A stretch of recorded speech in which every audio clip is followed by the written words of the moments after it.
خب سلام و صبح بخیر. سلام و صبح بخیر خدمت همه دوستان و عزیزان از استان‌های مختلف. امیدوارم که همگی خوب باشید، روز خوبی رو شروع کرده باشین. من ارسلان حاجی نیلی هستم، در خدمت شما هستم امروز رو تا ظهر برای ارائه بخش تئوری تایچی. مروری خواهیم کرد روی تاریخچه تایچی، سبک‌های مختلف اون، ابعاد مختلف سلامتی در تایچی و بعد از اون بخشی از تمرینات مرتبط با تایچی رو در خدمت شما خواهم بود. امیدوارم که امروز رو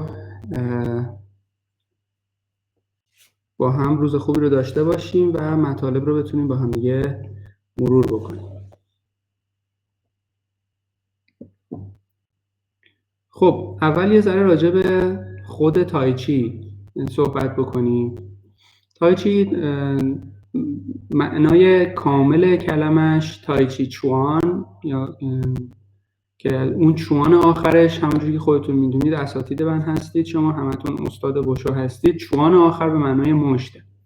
و اما کلمه تایچی رو اگر تجزیهش بکنیم به معنای نهایت برتر یا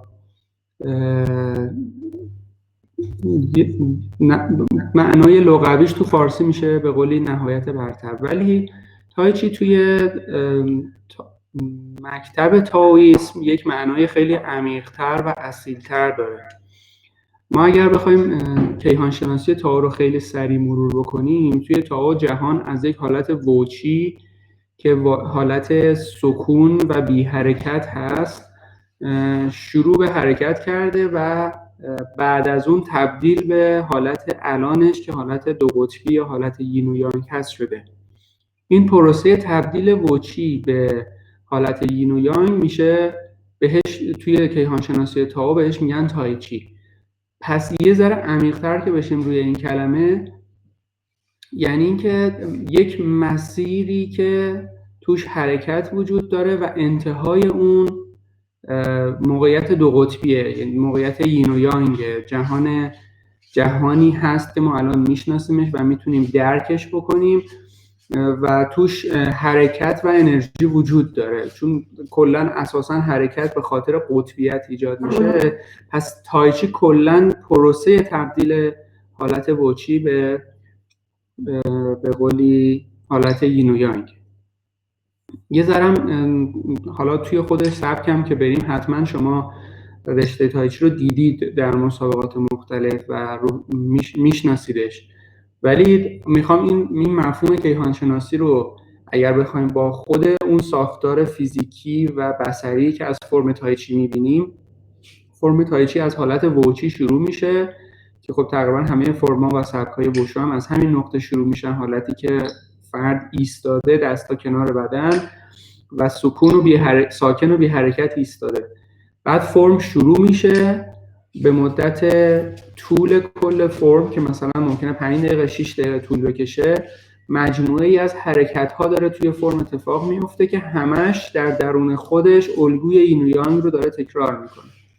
در نتیجه این مفهوم اصیل جهانشناسی تائو و کیهانشناسی تائو به این شکل در قالب یک سبک رزمی داره خودش رو نمود میده.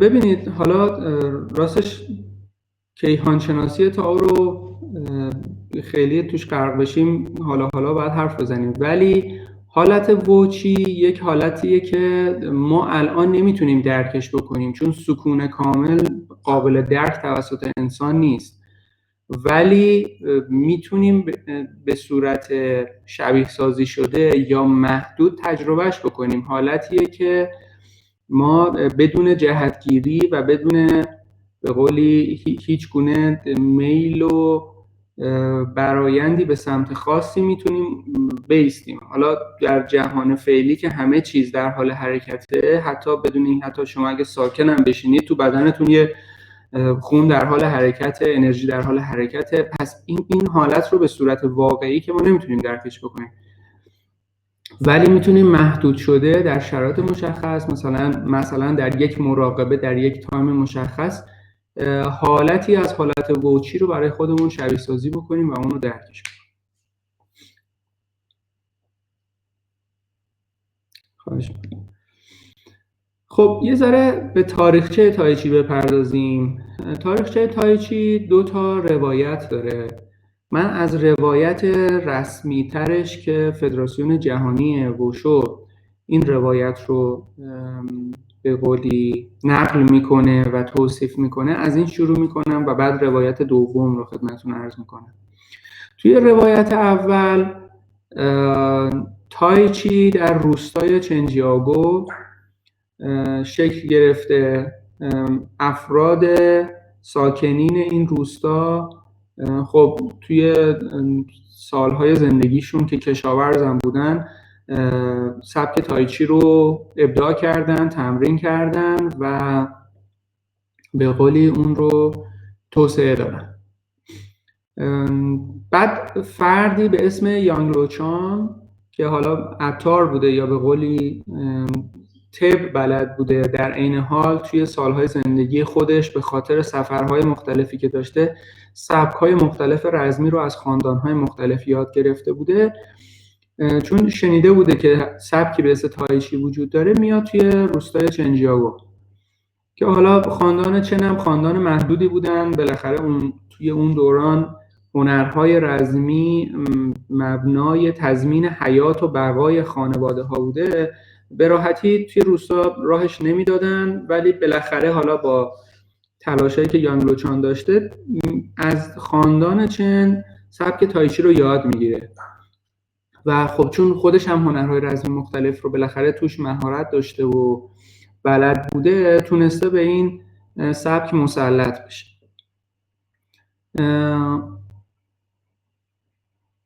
بعد از یه مدتی خود یانگ لوچان به همراه دوست خودش وویوشیانگ از روستای چن میان بیرون و حالا مثل گذشته خودش شروع میکنه توی شهرهای مختلف چین سفر کردن. در عین اینکه سفر میکرده تایچی رو هم سعی میکرده گسترش بده و به بقیه هم یاد بده. توی این سفرهاش به شهر ممنوعه میره. اونجا حالا با مبارزه‌ای که داشته اونجا با گارد سلطنتی و اینا عملاً قدرت و برتری سبک تایچی رو توی سطح امپراتوری نشون میده و به استخدام گارد سلطنتی چین در میاد و به واسطه این موضوع دسترسی پیدا میکنه به کتابخونه سلطنتی و خب چون از اون آدم پژوهشگری بوده توی اون کتابخونه شروع میکنه مطالعه کردن و بررسی کردن و خوندن کتاب‌های تاریخی. توی این مطالعات خودش به یک رساله‌ای میرسه که رساله فردی بوده به اسم چان سانفنگ و میبینه که اون چیزی که از تایچی یاد گرفته توی این رساله به صورت کامل و مفصل به قولی جوهره یا فلسفهش توضیح داده شده و میفهمه که خب ریشه تایچی توی این رساله خیلی عمیق‌تر توضیح میده. بر اساس برداشت و ادراک خودش از اون رساله آموخته‌های خودش از روستای چن رو به قولی ارتقا میده و سبک یانگ رو به قولی با طراحی فرم 103 حرکتی یانگ پایه‌گذاری میکنه. یه دوست دیگه هم داشته به اسم وویوشیانگ که خب توی کل این مسیر کنار هم دیگه بودن. وویوشیانگ هم دسترسی به همین رساله داشته. وویوشیانگ از ادراک و برداشت خودش از اون رساله فرم دیگه ای رو طراحی میکنه که سبک وو در اصل از اون نقطه شروع میشه و به این ترتیب پس سبک چن میشه اون تایچی که توی روستای چنجیاگو بوده و خاندان چن تمرین میکردن. بعد یانگ لوچان فرم 103 حرکتی رو طراحی میکنه و به قولی سبک یانگ از این نقطه شروع میشه. سبک وو هم توسط وویوشیانگ تو همون مقطع شکل میگیره. به مرور توی سالهای 1800 تا 1900 سبک دیگری به اسم ووخاو و سبک دیگری به اسم سون توسط سون لوتانگ توی سالهای 1800 تا 1900 بنیانگذاری میشه. خب این روایت اول از از تاریخچه تایچی. در مورد تفاوت تایچی و چیکونگ بله من مختصرا توضیح میدم. توی جلسه فردا استاد کاتوزی به صورت کاملا تفصیلی تر چیکونگ رو خدمت شما توضیح خواهند داد و مجددا در مورد تفاوت تایچی و جایگاه تایچی چیکونگ کنار هم ایشون هم توضیح میدن. منم امروز بیشتر از دریچه تایچی توضیح خواهم داد. خب بریم سراغ روایت دوم. روایت دوم برمیگرده به اون نقطه‌ای که عرض کردم توی کتابخونه سلطنتی چین رساله‌ای پیدا میشه از فردی به اسم چان سانفنگ. توی روایت دوم تاریخچه از این آدم شروع میشه. چان سانفنگ یه شخصیتیه که همین الان هم توی چین شخصیتش تبدیل به یک آواتار و یک ریفرنس شده، یه جور اسطوره است.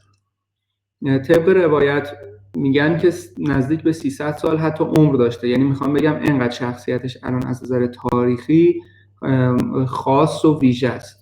توی ایشون یه مسئول دولتی بوده، مسئول بسیار بلندپایه دولتی بوده، سالها توی مناسک دولتی بوده. بعد از یه جایی از دولت میاد بیرون و میره توی منطقه بودانگ و اونجا به مطالعه و یادگیری مکتب تائو خیلی عمیق میشه و روی اون شروع میکنه کار کردن.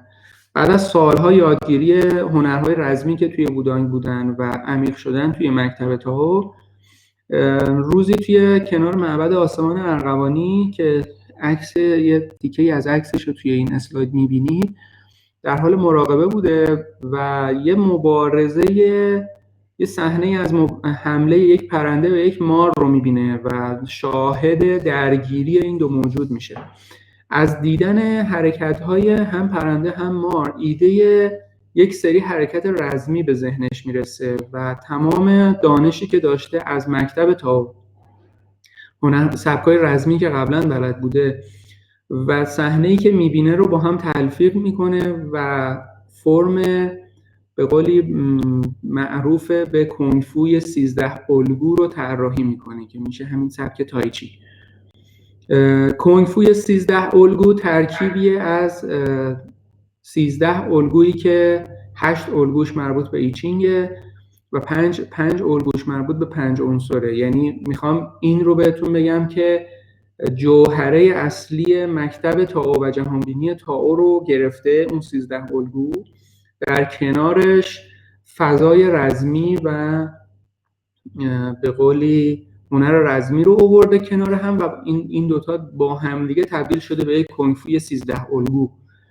این کنگفوی 13 الگو همون موقع ایشون هم فرم بدون سلاح، فرمی رو بدون سلاح و هم فرم با سلاح رو طراحی میکنه که خب فرم طولانی و نسبتاً پیچیده‌ای هم هست. اجرای کاملش بین 10 تا 15 دقیقه زمان میبره که مشخصاً توی رساله خودش هم این شکلی بیان کرده که این تبلور همون 13 الگو یا اون مکتب تائویسم در قالب بدن و هنرهای رزمی برای ادراک بهتر همون جهانبینی. بعد از اون خب این چیزی که طراحی شده توی کوهستان وودانگ سالها ادامه پیدا میکنه، نسل به نسل میچرخه. توسط وان ژونیوه فرم 28 حرکتی که یه ذره ساده تر شده است و به قولی انتقالش و آموزشش یه مقدار راحت تره، این فرم یه مرحله بالغتر میشه، یه بخشی بهش اضافه میشه و در طول سالها توی معابد بودانگ این فرم تمرین میشده. به مرور خب آدمایی که اینو بلد بودن بیشتر میشن، شروع میکنن توی روستاها و شهرهای مختلف چین سفر کردن. فردی به اسم جیانگفا بین سالهای 1500 تا 1600 میلادی وارد روستای چن میشه که اون موقع حالا سرسلسله خاندان چن بانتینگ بوده. اونجا با هم منجر به یه درگیری میشه ورود ایشون به اون روستا و به قولی چنوانتینگ شکست سختی میخوره. این مبارزه منجر میشه که این آقای جیانگفا سالها توی روستای چن بمونه و این کنفوی 13 الگو یا تایچی رو به خاندان چن یاد بده و خاندان چن از چیزی که یاد گرفتن با سبک رزمی که خودشون داشتن که قبل از اون اسمش پاوچویی بوده، این دوتا رو با هم ترکیب میکنن و این تبدیل میشه به سبک چن تایچی. از اینجا تا این روایت دوم از اینجا وصل میشه به روایت اول که در مورد یانگ لوچان خدمت شما عرض کردم که وارد روستای چن میشه و باقی ماجرا هست. پس ما دوتا روایت رو از تاریخ تایچی داریم.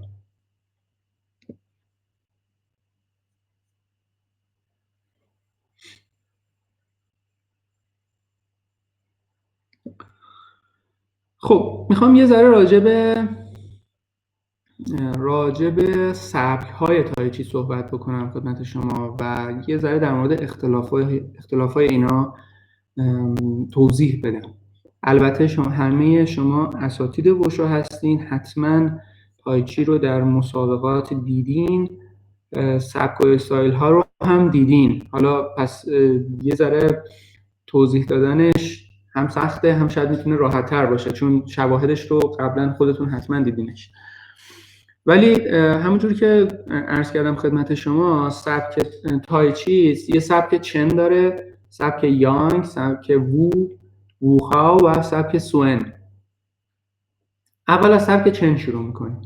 سبک چن از نظر کاراکتر بیرونی و ظاهری بیشترین میزان اختلاف رو با بقیه سبکا داره. یعنی کسی هم که خیلی تسلطی به وشو نداشته باشه به وضوح میفهمه که این سبک متمایز از بقیه سبکا. شاید مثلا وو و یانگ اونقدری با هم اختلاف نداشته باشن، یه آدمی باید یه ذره عمیق‌تر و آشناتر باشه تا متوجه بشه، ولی سبک چن رو به وضوح آدما میفهمنش.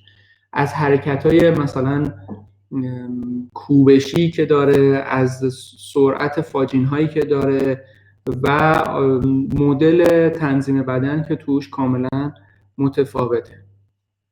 توی سبک چن معمولا استایل بدن یه ذره بسته تره، ما حرکت‌های انفجاری داریم یا پرش ها و کوبیدن ها، پا کوبیدن روی زمین داریم که خب اینها در اصل بخشاییه که از سبک پاوچویی که توی روستای چنجیاگو بوده باقی مونده و به قولی مرد شده. بخش زیادی از این تکنیک ها مربوط به سبک پاوچویی.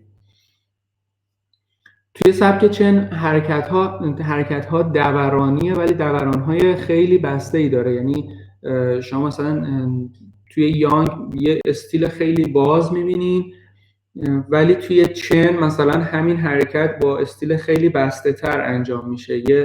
یه به قولی یه پیچیدگی یا پیچشی رو داره که دایره های کوچکتری رو ایجاد میکنه. در مورد خود سبک چن داخل خودش هم یه طبقه بندی داره. دو بخش لاوجیا و شینجیا داره. لاوجیا یعنی اولد فریم یا سبک قدیم که فرم‌های لاوجیا فرم‌های قدیمی ترن، چند صد سال قدمت دارن و پیچیده‌تر و سخت‌تر هم هستن، و فرم‌های شینجیا که کاملا فرم‌های معاصری هستن و خیلی تو فضاهای آموزشی الان بسیار شایع. توی لاوجیای ایلو داریم، یعنی راه اول که میشه گفت همون تایچی هست که از جیانگفا بهشون منتقل شده. مشخصا هم وقتی که نگاش کنید کل فرم سرعت پایینی داره، حرکت‌های انفجاری نداره و خیلی استایلش نزدیکه به اون تایچی قدیمی، نزدیک به 300 سال هم تقریبا قدمتشه. و لاوجیا آرلو به معنای راه دوم خیلی شبیه به پاوچوییه توی روستای چن که واقعا وقتی که نگاش میکنیم میبینیم که استایلش با اون چیزی که ما از تایچی میشناسیم یا حتی تایچی شینجیا متفاوت تر. و نیو فریم یا شینجیا در عصر معاصر توسط چن فاکه شروع شده جریان فرم‌هاش و در حال حاضر هم توی فضاهای آموزشی در اصل آموزش هنرجویان رو از این نقطه شروع میکنن. حالا و فرم‌های استاندارد از این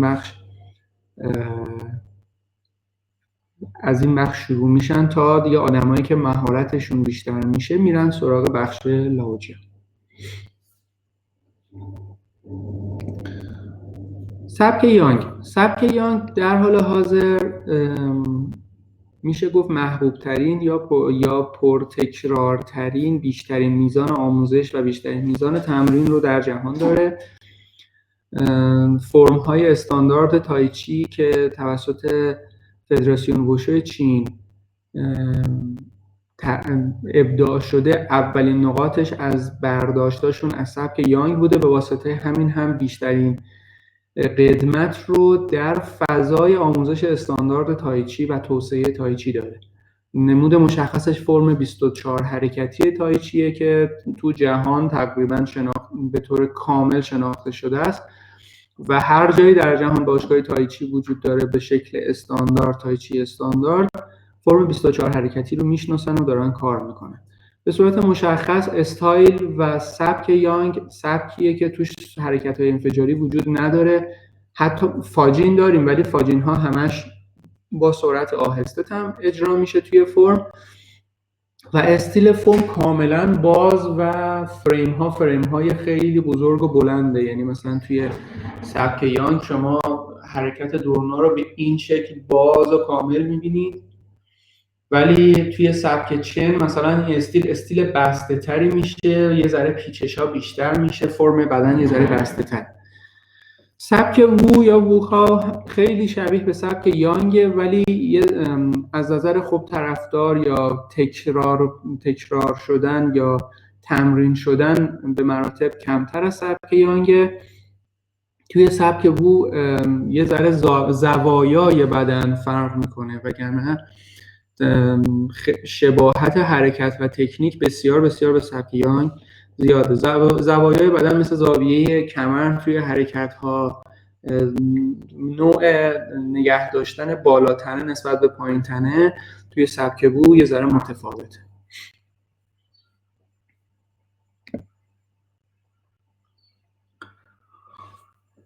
سبک سوئن توش حرکت‌های دایره دست رو خیلی زیاد می‌بینیم و یه مقداری، حالا چون عرض کردم خدمتتون توسط فردی به اسم سونن لوتانگ این سبک درست شده، ایشون تسلط و یا تجربه یا استادی توی سبک شینگیچوان داشته.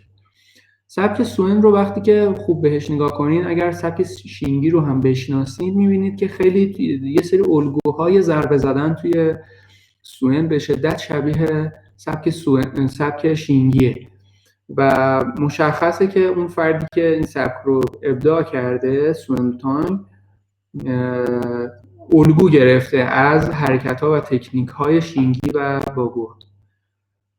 خیلی به خاطر مدل حرکت‌هاش در حال حاضر برای بازتوانی یا درمان‌های فیزیکی استفاده میشه، به خاطر اینکه مثلا پرش نداره یا مثلا ضربات پای بلند نداره.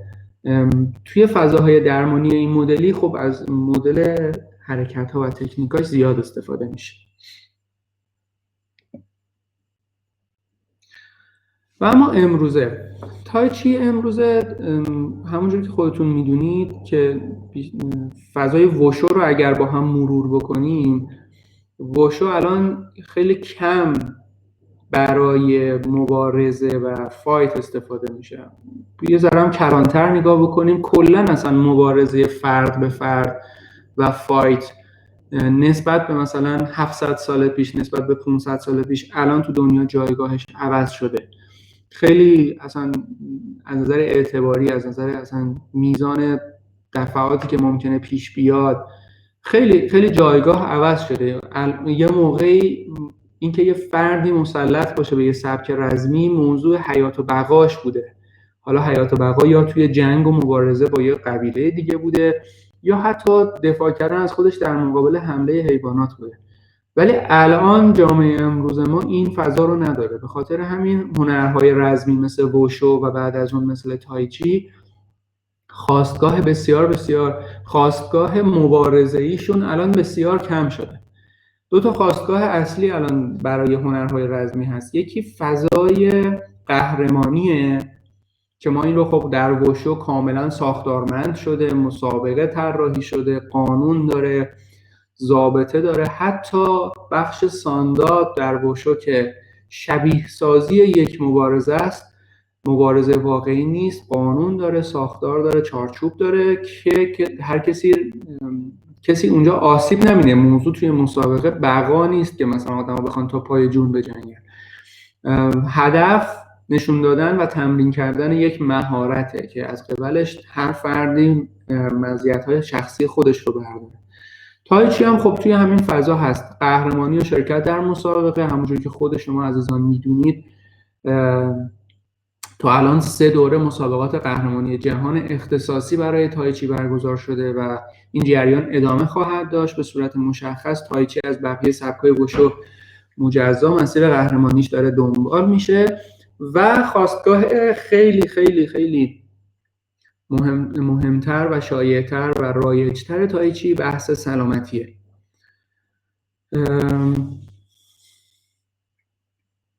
میتونم بگم که شاید جدیترین و بزرگترین سازمان‌های سلامتی جهان که دانشگاه‌های مختلف یا انستیتوهای مختلف باشن، انبوهی از مطالعه، مقاله، آزمایش، آزمون، شبیه سازی و پروژه اجرا کردن برای بررسی اثرات سلامت بخشی تایچی. تایچی هم در فضای پیشگیری کردن و نگه داشتن سلامتی بدن الان بسیار اثراتش اثبات شده و مشخصه، و هم در فضای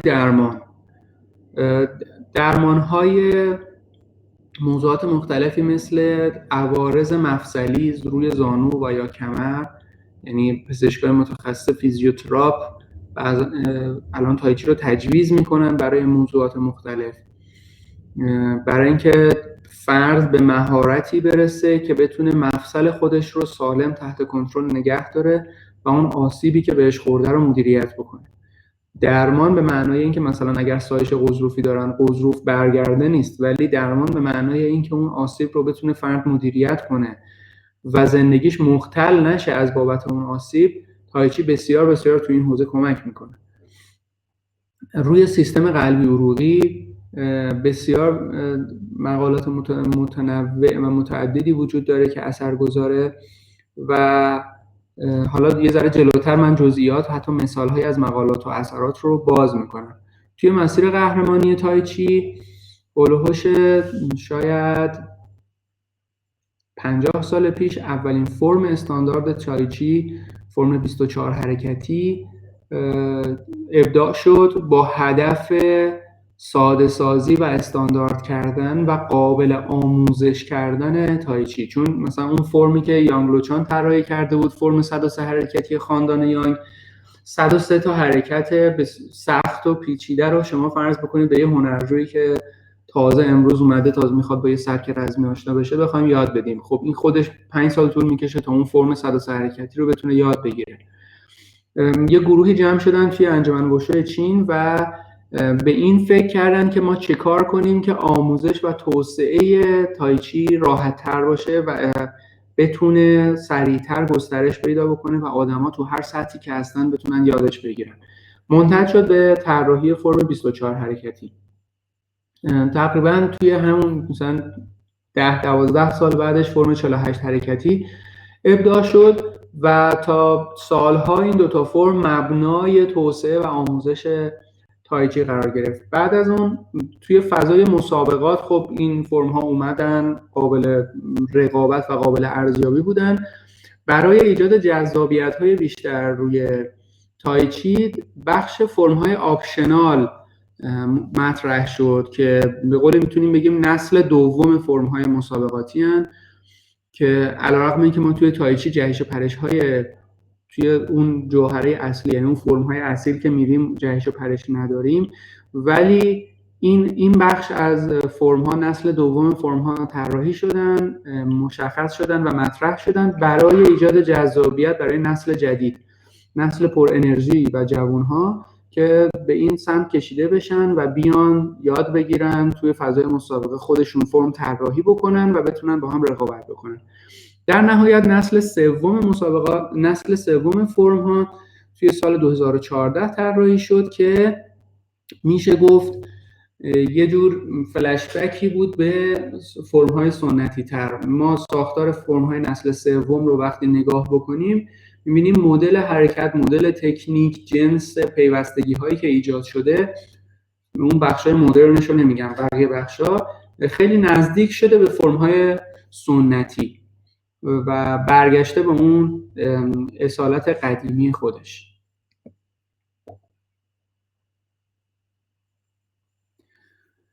در حال حاضر فرم ها توی تایچی فرم های با سلاح داریم، فرم های بدون سلاح داریم و نکته‌ای که مشخصه توی فرم های تایچی، همه شما میدونم که بخش عمده از شما عزیزان درجات داوری و مربیگری دارید. حتما این موارد که من میگم خدمت شما آشنا هستید، استاد بنده هستید، ولی میخوام که یه ذره با هم بیشتر به ادبیات مشترک و طبقه بندی مطالب و آموخته هامون رو به شکل مشترک داشته باشیم. ما طبقه بندی فرم های تایچی رو اگر با سلاح و بدون سلاح رو جدا بکنیم، از نظر محتوایی که هنرجو باید یاد بگیره و اون رو در خودش بالغ بکنه، چند تا جوهره اصلی وجود داره. اولین نکته بحث تعادله. توی تایچی حفظ تعادل یا به بیان دیگه ریشه داشتن در زمین یک اصل، یکی از بنیانهای پایه‌ای تایچیه و ما میگیم که توی تایچی در هر لحظه‌ای، در هر حرکتی فرد باید بتونه مرکز ثقل خودش رو ثابت نگه داره و تعادل داشته باشه. کاری نداریم که توی تبدیل یک حرکت به یک حرکت دیگه است یا در انتهای یک ضربه است یا شروع یک ضربه است. پس تعادل و تسلط روی مرکز ثقل اولین اصلیه که توی تایچی آدما باید روش کار کنن و بهش مهارت پیدا بکنن.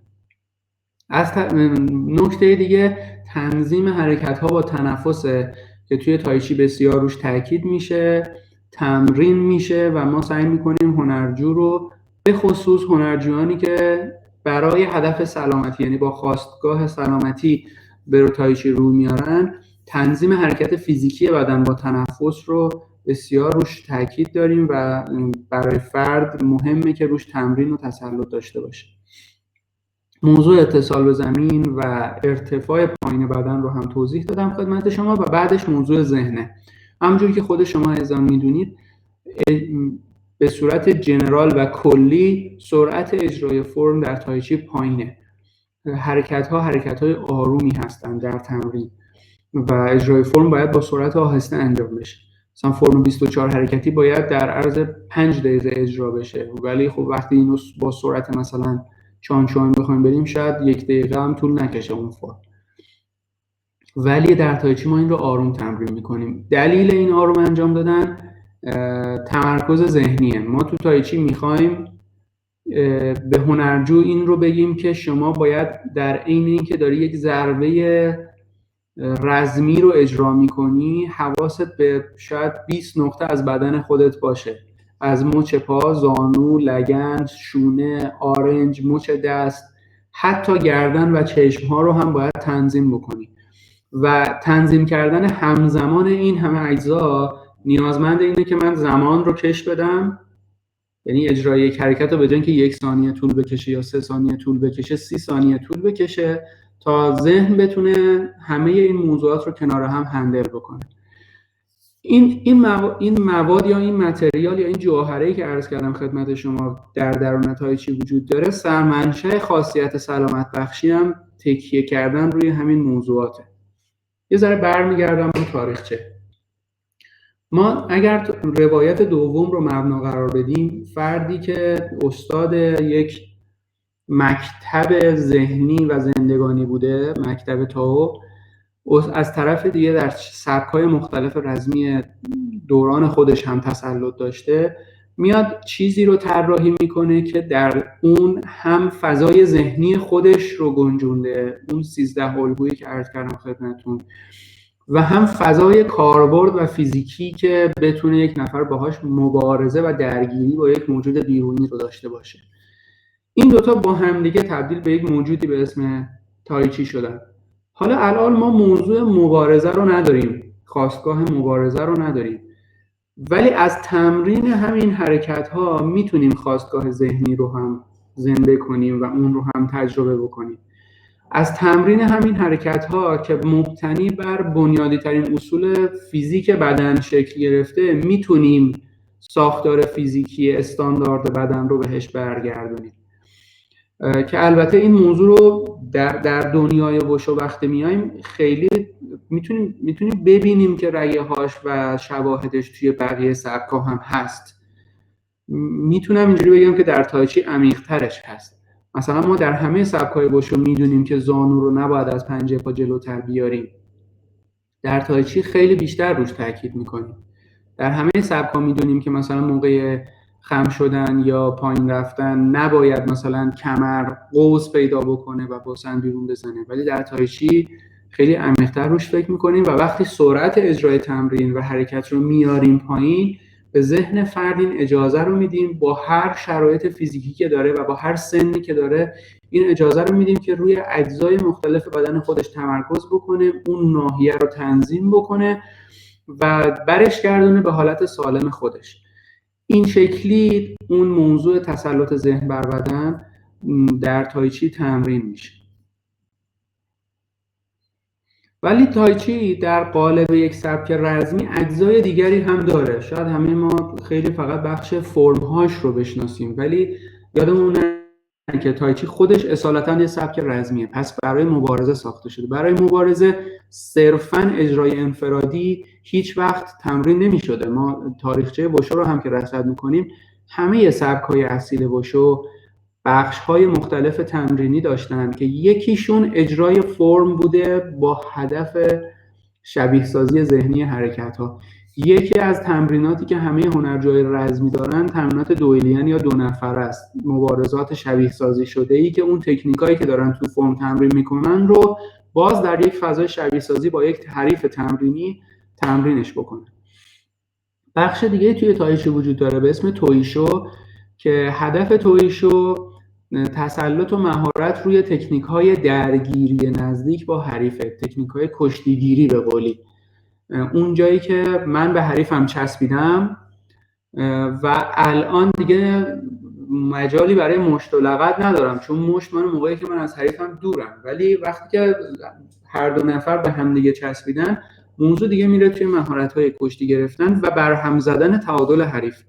توی تویشو هنرجو به این مهارت میرسه که اول در یک درگیری کاملا نزدیک مرکز ثقل خودش رو ثابت نگه داره. ثابت یعنی تحت کنترل نگه داره و بتونه به قولی سر پا بیسته، رو زمین نیفته. در عین حال به مرکز ثقل حریف حمله بکنه و تعادل اون رو از بین ببره. پس تکنیک های تویشو متمرکز روی این موضوع هستن. ما به تویشو میگیم هنر شناخت حریف.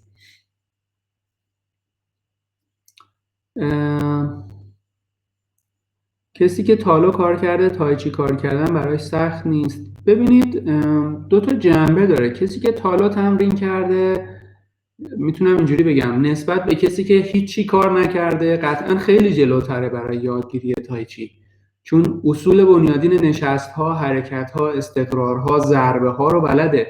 میدونه که داره یه سبک رزمی کار میکنه و رزمی ماهیتاً چی هست. قطعاً یه بخشی از آمادگی جسمانی رو داره، پس بنیانهای تمرین تایچی رو داره. چیزی که باید به خودش اضافه بکنه و توی تمریناتش روش تمرکز بکنه موضوع سرعته. موضوع این که من حرکتی که دارم انجام میدم رو تبدیل به یک فریم های خیلی ریز ریز بکنم و این مشت رو به جای اینکه سرعتی در عرض مثلا نیم ثانیه یه مشت سریع رو بزنم، این مشت رو تبدیل بکنم به 30 ثانیه، یعنی بتونم آروم و لحظه لحظه برم.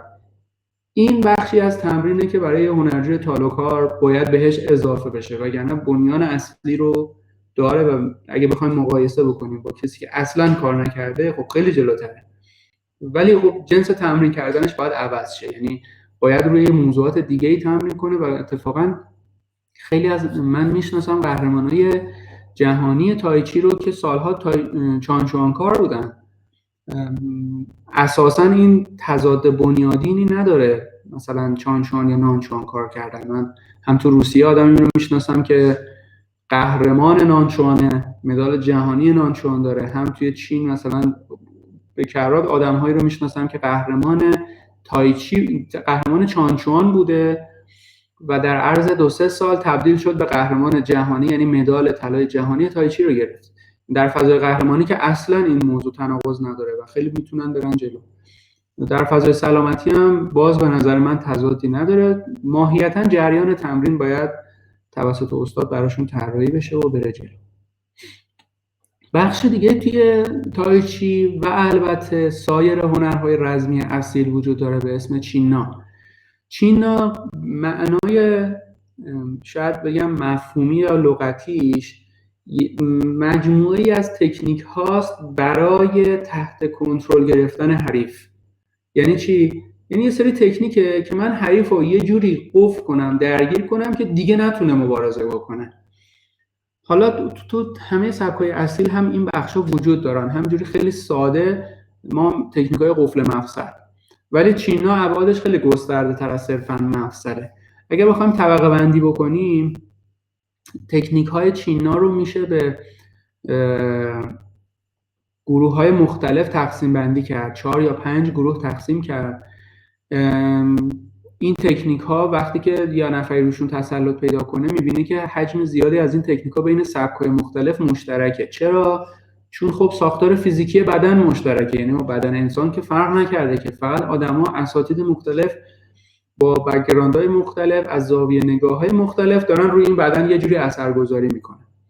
در نتیجه میبینین تکنیک‌های چینا مثلا حتی بین سبک‌های چینی و ژاپنی خیلی اشتراک داره، بین مثلا سبک‌های کره‌ای هم میبینین بازم همونه.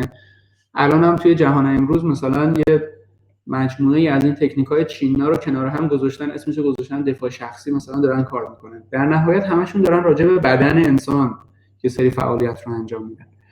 تکنیک‌های چینا رو بخوایم دسته‌بندی بکنیم، بخشی از این تکنیک‌ها هدفشون حمله کردن به تارهای عضلانی و تاندونیه. یعنی چی؟ یعنی یه جوری حریف رو، مفاصلش رو مثلا نگه می‌دارن که یه تاندونی دچار کشیدگی وحشتناک بشه و این کشیدگی دردناک میشه. مثلا یه مثال بخوام به شما نشون بدم، یه تکنیک چینا، حالا من خودم رو خودم یه ذره سخت نشون دادم، ولی یه تکنیک چینا هست که الان خودتون هم امتحان کنید میفهمید چقدر درد داره. اگر دستتون رو اینجوری صاف بکنید و این انگشت اشاره رو به این شکل برگردونید، از اینجا درد شروع میشه. حالا هر چقدر بیشتر کنین تا بالای بازو این درد ادامه پیدا میکنه. خب این یه گروه از تکنیک‌های چینایی که میاد روی تاندون‌ها و عضلات. حتی یه سری تکنیک هست مثلا یه بخشی از تاندون رو مثلا اینجا این یه عضله است، انگشت رو میندازن زیر عضله و اون رو میکشن. این کشیدن درد وحشتناکی رو ایجاد میکنه. بعضا این درد میتونه برای فرد فلج کننده باشه، یعنی ممکنه حتی از شدت درد فرد بیهوش هم بشه. بخش دیگه ای از تکنیک‌ها هست که مشخصا روی مفصل‌ها کار میکنه، یعنی روی زوایای استخوان و مفصل رو جوری تغییر میده و بهش فشار وارد میکنه که مفصل قفل میشه. وقتی مفصل قفل شه دیگه حریف خب چیز میشه دیگه، متوقف میشه دیگه، هیچ کاری نمیتونه بکنه. مثلا به صورت مشخص، مثلا حالا اگر تایچی رو بشناسید، فرم مثلا شیش تایچی رو بشناسید، یه فرم شیش، دست رو میندازن پشت آرنج اینجا، یعنی یه نیروی این طرفی به آرنج وارد میکنن و مچ دست رو به سمت پایین. خب آرنج همونجوری که میدونید یه مفصل یه بعدیه دیگه و بیشتر از این هم باز نمیشه. پس این تکنیک داره چیکار میکنه؟ مفصل رو در خلاف جهت استاندارد خودش داره بهش زور وارد میکنه که خب این منتج به قفل شدن و درد میشه. پس یه گروه از تکنیک‌های چینا هم موضوعشون مفاصل و زوایای مفاصل. گروه دیگه از حرکت‌ها از تکنیک‌های چینا موضوعشون تنفسه. مثلا فکر کنم اینو بشناسید که دست مثلا انگشت رو به فشار بدیم اینجا، چون این مجرای تنفسیه خیلی هم ساده، یعنی با فشار خیلی کمی فرد دقیقاً ریاکشن نشون میده. یه ذره فشار رو بیشتر بکنین مسیر تنفسی فرد مختل میشه. اگه ضربه بزنیم که دیگه منتج به مرگ میشه. و یا مثلا حالا ضرباتی که روی دیافراگم زده میشه یا نقاط حساسی که دور و بر ریه ها وجود داره که مسیر تنفس فرد رو مختل میکنه. بخش دیگه از تکنیک‌های چینا روی شرایان خون هدف میگیرن. نقاط حساسی توی بدن وجود داره که رگای خونی توی سطح هستن و فشار یا ضربه روی اون نقطه ها مسیر جریان خون رو برای چند ثانیه یا به طور کلی مختل میکنه. اگر ضربه شدید باشه ممکنه حتی منجر به پارگی رگ و خونریزی داخلی بشه، ولی اگر ضربه مثلا تحت کنترل باشه شریان خون رو چیز میکنه. احتمالاً توی سبکای مثلا یا توی فیلم ها دیدین که توی زاویه خاصی اگر گردن حریف رو نگه دارین و فشار بهش وارد کنین، چون مسیر جریان خون به مغز تنگ میشه و خون به مغز نمیرسه، فرد بیهوش میشه. این گروه از تکنیک ها موضوعشون جریان خونه. و باز تکنیک های خیلی خیلی خیلی عمیق تر وجود داره. اون موضوعشون جریان انرژی چی توی بدنه. همونجوری که میدونید طب سوزنی رو حتما میشناسید، نقاط انرژتیک توی بدن وجود دارن. از این نقاط فکر میکنم حالا اگه عدداش درست یادم باشه هول و هوش 100 و خورده نقطه وجود داره که هدف تکنیکای چینای مربوط به انرژیه. از این 100 و خورده ای فکر میکنم هول و هوش 20 یا 30 تا نقطه است که ضربه بهشون میتونه منجر به مرگ هم بشه. که خب تسلط روی این نقاط کار اصلا موضوع امروز ما هم نیست راستش، فقط به جهت آگاهی دارم خدمت شما عرض میکنم که بدونین یه سبک رزمی مثل تایچی یا سایر سبک‌های بوشو قطعاً ابعاد مختلفی دارن که ما تو فضای باشگاه یا تو فضای مسابقه الان خیلی بهش نمیپردازیم، ولی ماهیتاً این سبک رزمیه و همه این ابعاد رو داره و این اصالت و دانش قطعاً پشتش هست.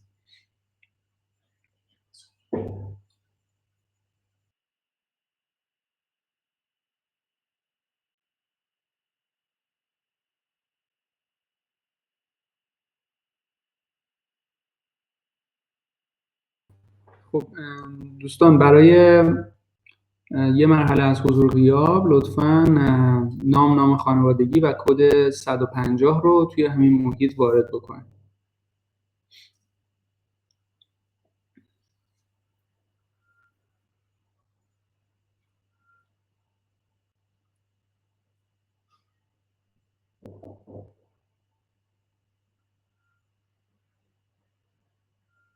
خب و اما در مورد ارتباط تایچی و چیکونگ سوال یکی از دوستان ما بود. من اینجا میخوام با توجه به ابعادی که الان از تایچی برای شما توضیح دادم عرض کردم تایچی بخش فرم‌های انفرادی داره، بخش دویلیان داره، بخش تویشو داره و بخش چینا. اساساً یک سبک رزمیه، پس همه ابعاد سایر سبک‌های رزمی رو هم در درون خودش داره. چیکونگ اینجا کجا قرار میگیره؟ چیکونگ خودش یک دانش عمیق و چند هزار ساله است که موضوعش تسلط بر انرژی چی بوده و هست. حالا این تسلط بر انرژی چی تو لایه‌های مختلف توی این علم بهش پرداخته شده و پرورونده شده. یه لایه‌اش لایه جسمانی و فردیه که چیکونگ طبی و سلامتی توشه، یعنی اینکه چجوری من انرژی توی بدنم باید تنظیم بشه که سلامت بمونم و سالم بمونم و یا بیماری اگر اتفاق افتاده اون رو درمانش بکنم و حلش بکنم. که طب سوزنی، طب فشاری، همه طب انرژتیک، همه این شاخه ها از این سرمنشأ در اومدن و رشد کردن و پرورونده شدن. جنبه دیگه تنظیم انرژی توی محیطه که خب علم فنگشویی از این حوزه در اومده، چجوری من انرژی رو در محیط اطراف خودم تنظیم بکنم. و لایه خیلی خیلی عمیق‌ترش جنبه معرفت شناختی یا کیهان شناختیشه که خب میره تو فضاهای مراقبه‌های کیهان شناسی و جنبه‌های دیگه از این موضوع. یه بخشی از چیکونگ سلامتی که موضوع بدن براش حاکمه در طول تاریخ چند هزار ساله اومده و وارد فضای رزمی شده. چطور؟ یعنی یک مبارز میاد از اصول بنیادینی که در چیکونگ وجود داره، حالا تو سبک‌های مختلف، تو سبکای درونی خیلی بیشتر، تو سبکای بیرونی شاید کمتر، از اصول بنیادی و اصول علمی که توی چیکونگ وجود داشته برای اینکه مثلا جریان انرژی تو بدن چیه. من همین الان خدمتتون گفتم یه گروه از تکنیک‌های چینا حمله به نقاط انرژتیک بدنه. پس من یه دانشی تو دنیای چیکونگ داشتم از انرژی توی بدن، میام در فضای رزمی از اون دانشی استفاده میکنم، مثلا به یک نقطه حمله میکنم. برعکسش هم هست، از چیکونگ استفاده میشه برای بازتوانی در حوزه رزمی. یعنی چجوری من زخم‌ها و جراحات فیزیکی رو زودتر بازتوانی کنم و یه مبارز برگرده به شرایط آمادگیش. یا از اون طرف چجوری من ضربه پرقدرت تری بزنم، مثلا توی ضربم از انرژی استفاده کنم نه فقط از زور بازو، که این موضوع توی سبکای درونی خیلی بیشتر بهش پرداخته شده. تایچی هم باز توی گروه سبکای درونیه که از این موضوع بسیار استفاده کرده، از تئوری ها و دانشی که توی چیکونگ وجود داشته استفاده کرده برای فضای رزمی. این رو دوباره میخوام برش گردونم تو مسیر سلامتی تایچی اگر از این مسیر استفاده کرده برای یک طراحی یک حرکت رزمی، خب ما الان میتونیم برعکسش هم بکنیم، یعنی اون حرکت رو تمرین بکنیم یه مقداری عمیق‌تر که یک جریان سالمی از انرژی رو تو بدنمون هم ایجاد بکنیم. یعنی الان ما انگار داریم معکوس عمل میکنیم. در نهایت بخوام پاسخ سوال این که تایچی با چیکونگ چه ارتباطی داره، اینجوری شاید بهتره جوابش بدیم. آیا تایچی زیر مجموعه چیکونگه؟ نه. آیا چیکونگ تو دل تایچیه؟ اونم نه. هر کدومشون دو تا موجودیت متفاوتن. تایچی اساساً یک رزمه، یک مبارزه است، یک هنر رزمیه. چیکونگ اساساً یک علمه، یک دانشه که توش خیلی چیزا وجود داره و اینا یه جاهای اشتراک دارن، به همدیگه به قولی یه چیزایی بینشون رد و بدل شده، یه اتفاقاتی بین اینا افتاده. یه بخشی از دانش چیکونگ اومده توی تایچی تبدیل به کاربرد شده. بستر تمرینی و فیزیکی تایچی تبدیل شده به یک بستری برای مراقبه در چیکونگ. پس اینا با همدیگه یک فضای اشتراکی دارن، نه زیر مجموعه همن، نه به قولی حاکم به همدیگه هستن. این ارتباط تایچی و چیکونگ. اگر تا اینجا سوالی یا نکته‌ای هست بنده در خدمتتون هستم.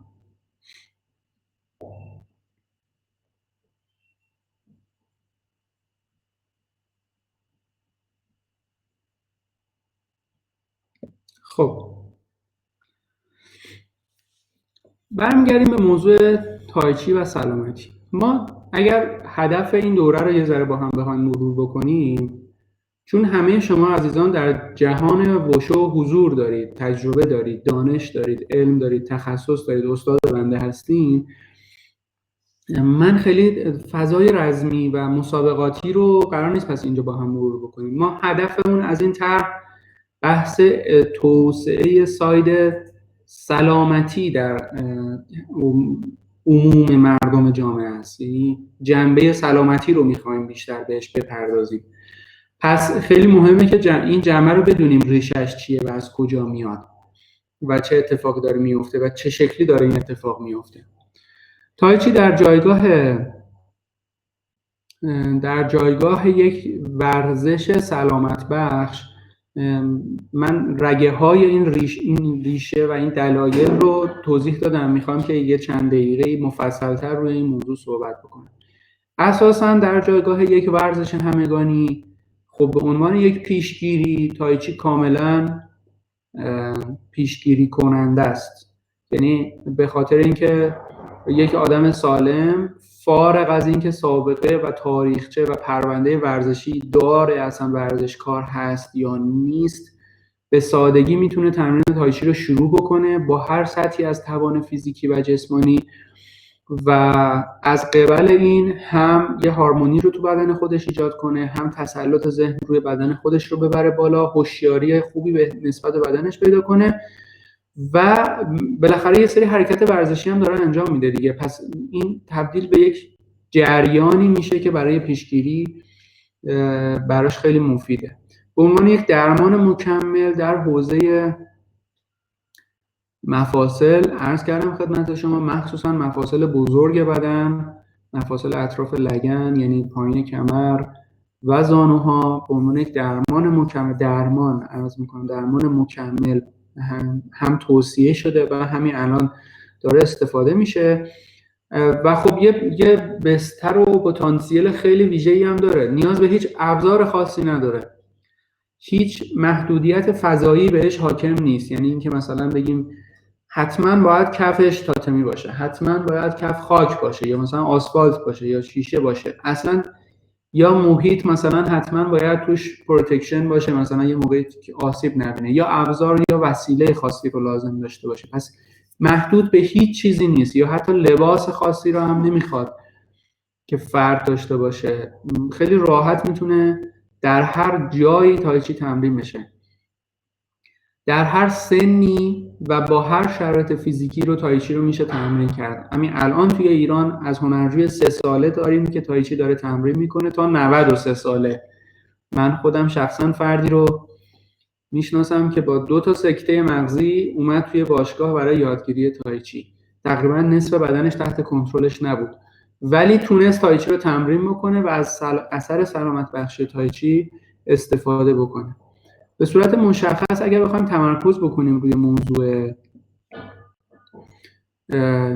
اینکه کجاها میشه گفت حوزه قدرت یا اثر بخشی بیشتر هست، در مورد مفاصل و استخوان‌ها صحبت کردیم. به صورت مشخص من این شکلی میتونم بگم از قبل تمرین آگاهانه و اصولی تایچی فرد به مهارتی میرسه که بتونه مفاصل خودش رو در حرکت‌های روتین زندگی، در زندگی عادی خودش سالم نگه داره و حتی تقویت کنه.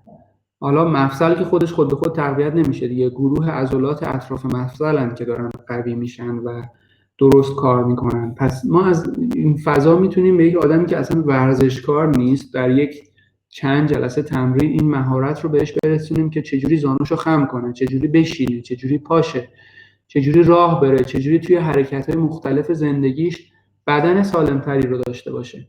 از طرف دیگه خب موضوع استخوان تایچی به خاطر پیچش هایی که توی حرکتاش هست، اون خاصیت پیزوالکتریکی که توی استخوان‌های ما وجود داره. استخوانی خاصیت پیزوالکتریک استخوان اینه که اگر به استخوان فشار وارد بشه یا پیچش، یک جریان الکترومغناطیس توش ایجاد میشه. این جریان الکترومغناطیس خودش باعث تولید سلول میشه، یعنی انگار که حیات و زندگی رو به اون استخوان اضافه میکنه و تزریق میکنه.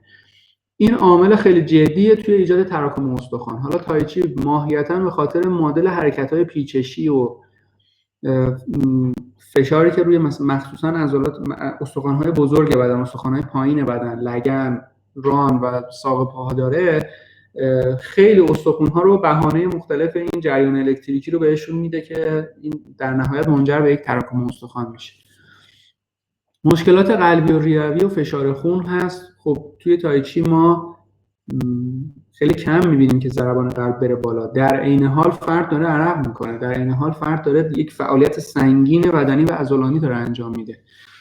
این توی مقالات مختلف به کرات نشون داده شده که میتونه روی سیستم قلبی و عروقی بدن و تقویت این سیستم و قوی نگه داشتنش اثر بذاره.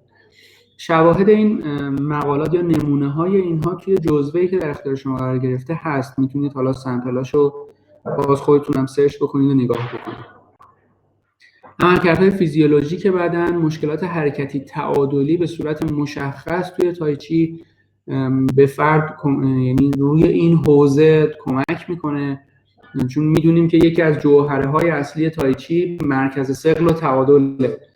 پس من قراره یه فرمی رو تمرین بکنم و یاد بگیرم و خوب اجراش بکنم که تعادل و مرکز ثقل توش مهمه. پس یه بهانه‌ای برای تمرین اون تعادل هست، چیزی که ما در زندگی روزمره‌مون هیچ کسی نداره. مثلا ما شرایط حفظ تعادل رو کجا داریم؟ مثلا با پشت میز نشینی کسی به مهارت تعادل نمیرسه، حتی تو با ایستادن‌های زیاد و اینها هم نمیرسه، ولی در تایچی فضایی برای بدن و ذهن فراهم میشه که این مهارت حفظ تعادل و تنظیم مرکز ثقل برای فرد ایجاد میشه. موضوع اثرگذاریش روی سیستم ایمنی، وضعیت‌های روانی و ارتباطش با سیستم عصبی. همونجور که عرض کردم تایچی اجرای درستش نیاز به تمرکز خیلی زیاد داره برای اینکه فرد بتونه یه حرکت رو به صورت کامل و صحیح انجام بده. از مچ پاش باید تنظیم داشته باشه، زانو، لگن، مهره‌های کمر، سرشونه، آرنج، مچ دست، حتی همش باید تنظیم بشه، حتی زاویه نگاه، گردن. خب این یعنی چی؟ یعنی که من در یک لحظه‌ای که دارم فقط یک حرکت رو انجام میدم، ذهنم باید متمرکز باشه روی 10 نقطه از بدن خودم. خب به شدت تمرکز ذهن رو تنظیم میکنه، هم ذهن رو همگرا میکنه و به صورت اکتیو ارتباط سیستم عصبی رو با تک تک اندام‌های بدن برقرار میکنه. دقیقاً داریم همین کاریم، داریم یه کاری میکنیم که ذهن همزمان تسلط خیلی زیادی رو مچ دست داشته باشه، رو مچ پا داشته باشه، روی لگن داشته باشه و این رو هی تمرین کنه. این اصل موضوع ارتباط تایچی با موضوع سیستم عصبیه. یعنی من خودم شاهد آدم‌هایی بودم که به خاطر سکته مغزی، به خاطر حالا ضعف‌های بنیادینی که از قبل داشتن، تسلط روی بدن نداشته. یعنی مثلا به طرف میگفتی دست چپتو صاف کن بیار بالا، بیشتر از این نمیتونسته بیاره بالا و اصلا نمیفهمیده یعنی چی دستمو صاف کن. ولی بعد از تمرین تایچی، بعد از 6 ماه، یه سال، حالا بستگی به پشتکار خودش داره، به نقطه‌ای رسیده که میتونه این کارو بکنه. ما از بچه‌ها داریم این موضوع رو تا بزرگسالان و به قولی افراد خیلی مسن‌تر. این موضوع سرمنشه اصلی اثرات سلامت بخشی روی موضوع سیستم عصبی و حواشی اونه. مثلا پارکینسون یا بیماری‌های خودایمنی، اینا همش ریشهش توی سیستم عصبی بدن که خیلی این موضوع رو تایچی کمک میکنه به افراد برای بهبودش و ارتقاش. حالا یه نفر اصلا چرا ممکنه بیاد سمت تایچی؟ الان کم و بیش توی همین تایمی که خدمت شما بودم کم و بیش صحبت کردیم. یه نفر میتونه بیاد صرفاً یه آمادگی جسمانی داشته باشه، یعنی فقط بیاد بگه آقا من نمیخوام مثلا هر روز صبح برم اداره و بیام، میخوام بالاخره یه حرکتی هم بکنم، بدنم دیگه خشک نشه، مثلا دیگه لخت نشه، از بین نره. پس میتونه بیاد با هر میزان از توانمندی و توانایی و فیزیک جسمانی که داره میتونه بیاد خب تایچی رو تمرین کنه و مهارت خودش رو بدنش رو ببره بالاتر. یه لایه میره جلوتر، یه آدمی میگه که من میخوام موضوع ذهنم و تمرکز ذهنم رو بیشتر بکنم. خب اون آدم باید علاوه بر صرفاً تمرین فیزیکی فرم‌های تایچی یه ذره راجع به مراقبه هم بدونه، یا پیش مربی بره که مثلا در حوزه دنیای مراقبه و اینها هم حرف باش بزنه، بهش تمرین بده، تکنیک بده و براش توصیف کنه که اونجا رو هم باید چیکار بکنه، ذره رو ذهنش باید تمرکز کنه. اگر کسی بخواد از تایچی برای لایف استایل خودش استفاده بکنه، خب باید باز جنبه‌های دیگری رو هم بهش آشنا باشه یا بره سراغشون.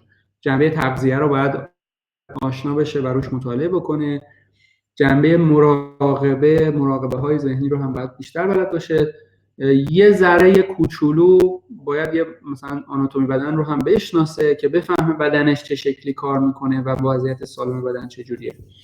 جنبه سلامتی و درمان که خب مشخصا عرض کردم خدمتتون، به عنوان درمان مکمل بسیار بسیار الان رایجه توی دنیا استفاده میشه که خب نیاز هست که من حتما تحت نظر پزشک باشم، تحت نظر مربی مسلط به این موضوع هم باشم و همزمان این جنبه رو استفاده کنم.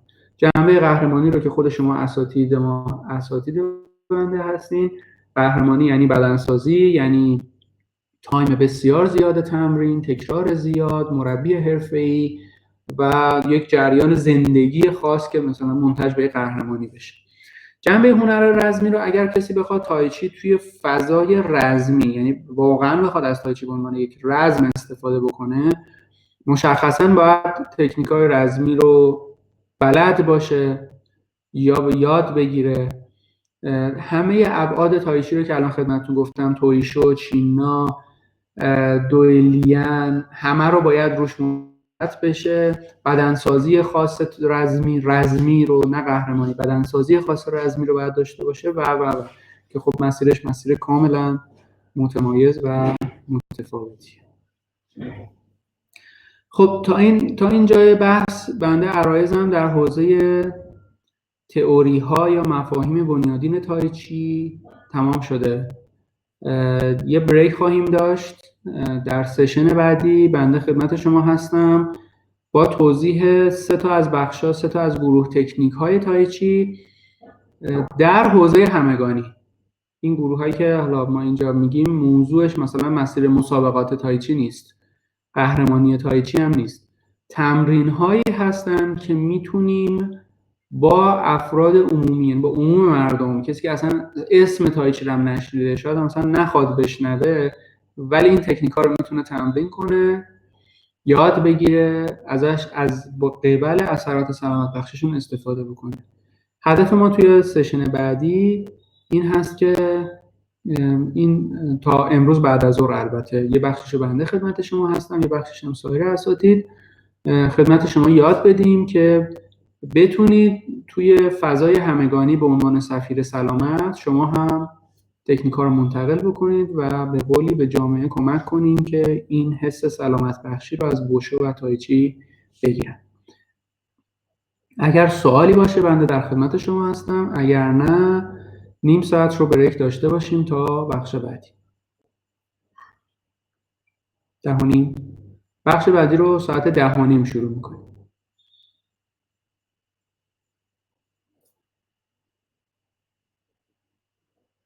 ممنون از همگی. میبینمتون.